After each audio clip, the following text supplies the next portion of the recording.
არაბული მხარე საქართველოს სოფლის მეურნეობით, ენერგეტიკული და სატრანზიტო დერეფნით დაინტერესდა. ოფიციალური ვიზიტის ფარგლებში ირაკლი ღარიბაშვილი აბუ-დაბის ტახტის მემკვიდრე შეიხს და ვიცე-პრემიერს შეხვდა, რომელმაც საქართველოს პრემიერ-მინისტრს სტუმრობისთვის მადლობა გადაუხადა და იმედი გამოთქვა, რომ ეს ვიზიტი საქართველოსა და არაბთა გაერთიანებულ საემიროებს შორის ურთიერთობის გაღრმავების საწინდარი იქნება.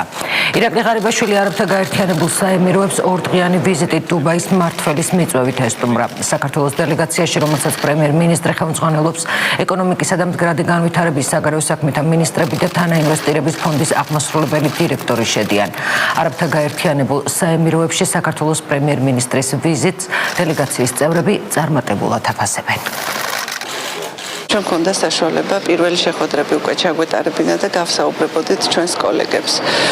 განსაკუთრებით მნიშვნელოვანია ის, რომ ინტერესი საქართველოს მიმართ არსებობს და იგი არის ძალიან დიდი და შესაბამისად მე დარწმუნებული ვარ, რომ ეს ვიზიტი ხელს შეუწყობს ინვესტიციების მოზიდვას საქართველოში. გვექნება ბევრი შეხვედრა ინვესტორებთან, რომლებიც დაინტერესებული არიან საქართველოს პოტენციალით, კერძოდ ამ ქვეყანას აქვს განსაკუთრებული გამოცდილება ტურიზმის განვითარების კუთხით და ჩვენ აუცილებლად გვექნება საუბარი საქართველოს პოტენციალზე ამ მიმართულებით.